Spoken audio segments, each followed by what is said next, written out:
Hey folks, it's Jared Manninen from the website TahoeTrailGuide.com. Today I'm out here participating in the annual bald eagle count at Lake Tahoe.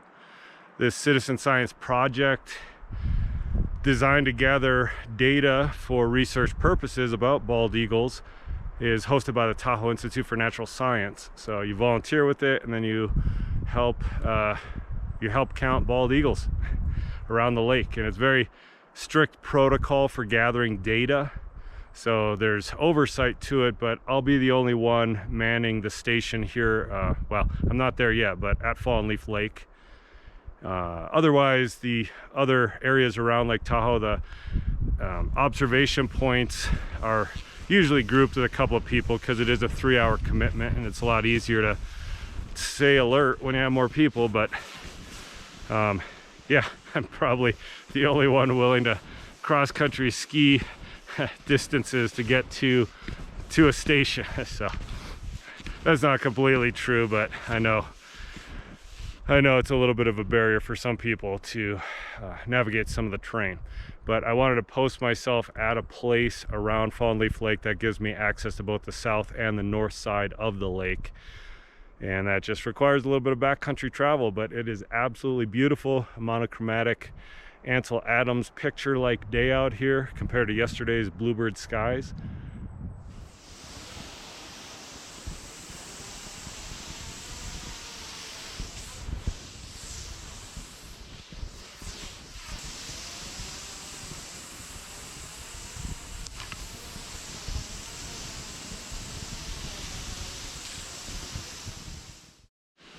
Very exciting. I hit my little navigation point, so I see the Forest Service gate that I'm looking for that'll take me down to the lake.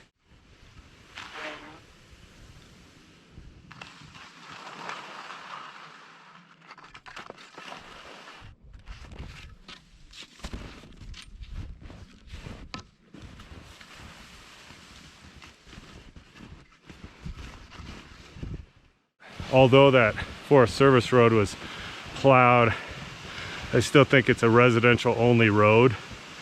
And the problem with accessing this location is simply parking. And that's a problem just in winter in general at Lake Tahoe because, well, they got to plow the snow. And if cars are parked along the road, well, they get ticketed and towed often. So I had a friend that lived in a nearby neighborhood, and that's where I parked for the day, and then just carried my skis on the road and got into the forest and started skiing. I was also desperately hoping to find a black-backed woodpecker through the forest that I went through, because I have seen them there, and that is one that'll be a little bit more challenging to find for this Tahoe Big Year that I'm also participating in for 2024. So every opportunity that I can take to try and find a black-backed is, well, I embrace it. Because stranger things happen, and you know, when you go and look specifically for something, unfortunately it's not like, you know, calling ahead at the store to make sure that it's open and that you're going to be able to get what you need. Birds don't care. So you just have to be prepared for everything and hope that if you put it out to the universe that that bird will be somewhere along the path that you travel on that day. But it's also why I come into these experiences with high hopes but low expectations.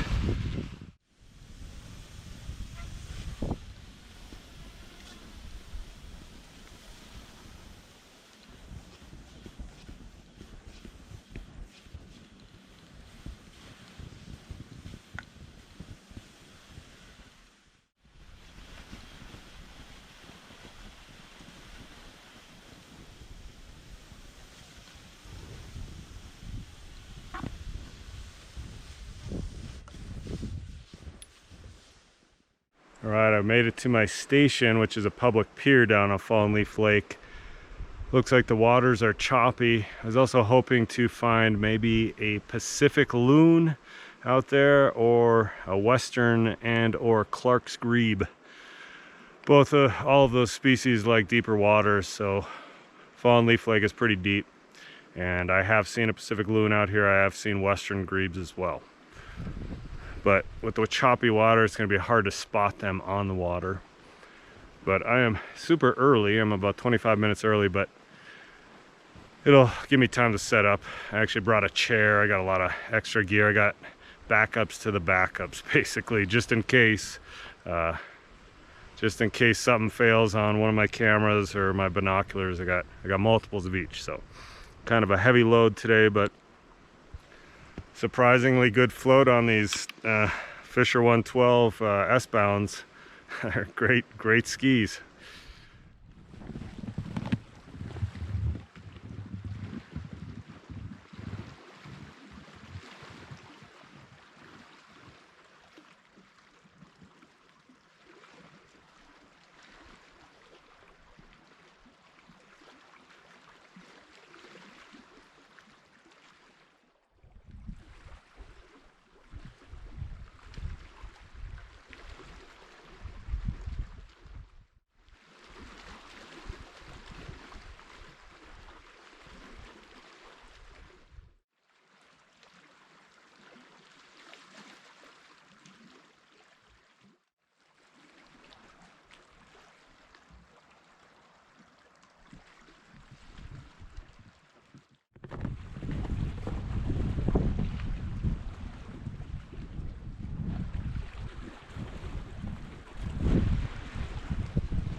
Well, I didn't actually see any bald eagles today, but as they say, no data is still data. So I did contribute. Well, technically I'll contribute when I submit my paperwork at the close of business here, but I gotta get home first. I'm gonna still keep my eye out for that blackback woodpecker out here. I'm gonna retrace my steps, hoping I can find it. But I did get a belted kingfisher while I was looking for bald eagles. One flew along the shoreline there. I heard it as I was sitting there, and then I got up and I was able to find it real quick because it wasn't too far down the way, at least not with optics, the camera and my binoculars. So another species, yay. Anyway, like, subscribe, comment. Thank you for all your support. I appreciate everything. Take care.